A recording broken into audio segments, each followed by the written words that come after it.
Welcome back, and it is time to start the next phase, which is the last of the concrete piers. And I had really, Gabby's saying hello.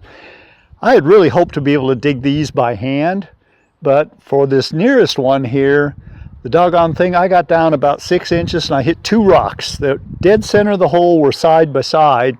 I tried digging them out and gave up pretty quickly, fortunately, because one ended up so big I couldn't even lift it. It was about 2 feet by 18 inches by about 6 inches.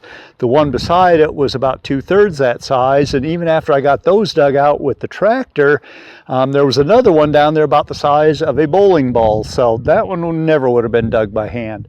I was really optimistic for the one on the end. It was probably the farthest pier here that was away from a tree, and I'll be darned if I didn't get down about a foot on that one and ran into roots running every direction, and they were as much as 3 inches in diameter. So where all they came from, I don't know. I think probably from this stump in the middle. Now I've got the last hole laid out, which is the one in the middle, and since it's right beside that stump, I don't think there's any way in the world I would dig that without hitting roots, so I'm just going to go ahead and start right out with the tractor. So let's get started.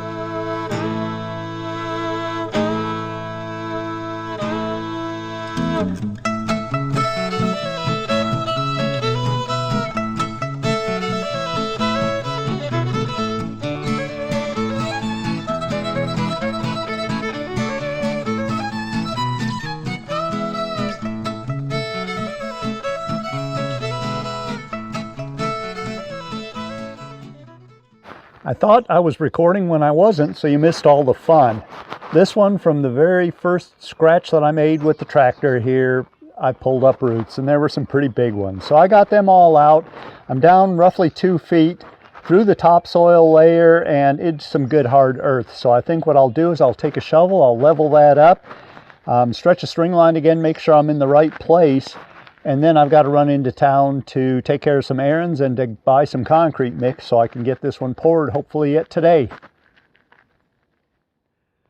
What I'll do now, just to tighten up the spots that maybe the teeth on the tractor loosened up, I'm going to go ahead and tamp it down a little bit with the sledgehammer. Actually, it's not compacting much, it's pretty good.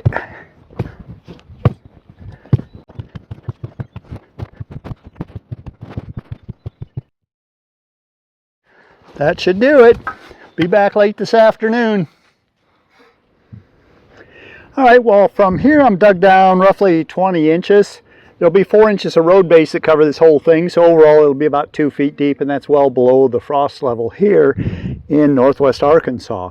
So what I'll do, I'm going to mix up that first batch really dry, and I'll mix up enough to go about 6 inches deep, roughly 16 to 18 inches square. Something I had left over, and I don't even remember where I had it left over from, but I had forms for 12-inch diameter columns, and I've cut those into sections about 5 inches tall, I think they are. And I'll kind of, once I get that first 6 inches poured, I will go ahead, stretch a string line, and right in the middle of the concrete here, I will put just exactly where the center of that column is. I'll set that 12-inch piece, kind of jiggle it into place. Then I'll put in rebar, and I'll give that a couple hours to set maybe, and then from there on I can pour that 12 inches full and jiggle in a piece of 8-inch that'll come the rest of the way up, and that's how I'll do it. Thanks for your help, Gab.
we have it, ready for the last phase.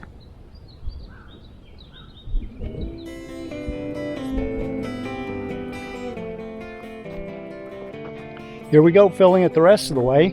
What I'll do is I'll fill it, maybe a third of the way up, and then I'll shovel in some dirt around it to help keep it from moving as I'm going the rest of the way.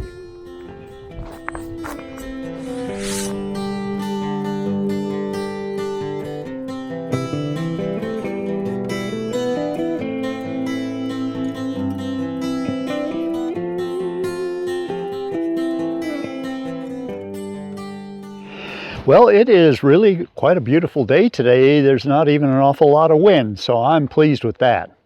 The concrete work now for the carport is all finished except for stripping that last column.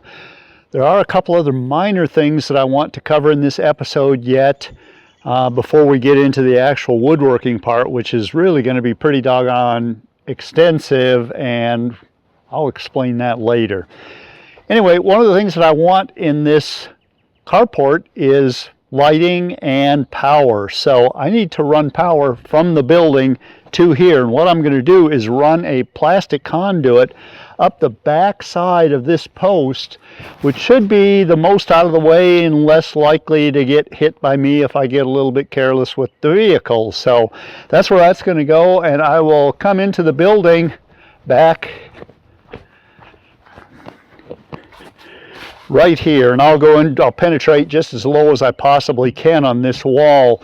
The red line is about where the new electrical conduit's going to go, and that's going to be a 1-inch conduit. The one thing that I will have to be careful of is that my sewer line and the power main that goes from this building to the cabin comes about where this orange line is and right beside this column. Now, from the column, it's about 5 feet down, so I got plenty of depth there to worry about. As I'm right in this area here, I'm going to have to be a little bit cautious that I don't get so deep that I hit those, because at this point it's probably just a little over 2 feet deep. Anyway, I'll get the tractor and get started.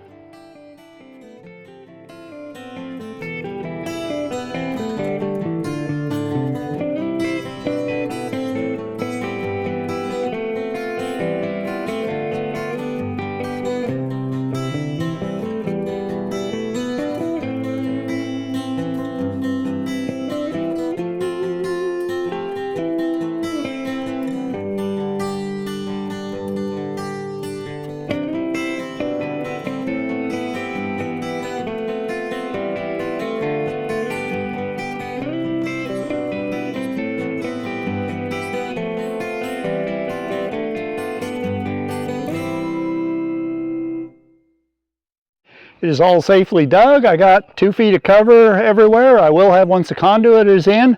I did end up exposing that 2.5-inch electrical conduit, which around this corner somewhere, it crosses over the top of the sewer line. So the sewer line would have been another 6 inches deep.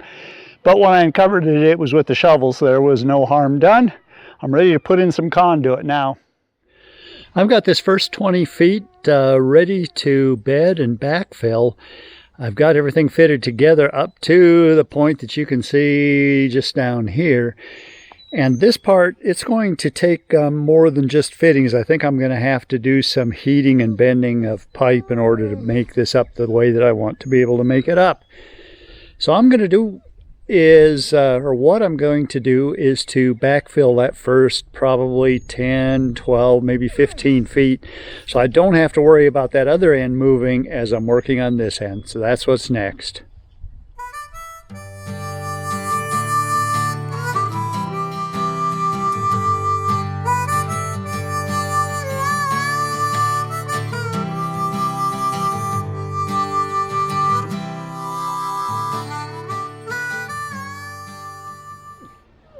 I've got the pipe in and it's all bedded and ready for backfill. That's the next step, and try to do some grading and make this look a little better. I probably won't actually pull the wire through it until next winter, for sure, not at least until the carport is built. That's going to be some time, but that's the easy part, and with this part done, I don't have to worry about it anymore.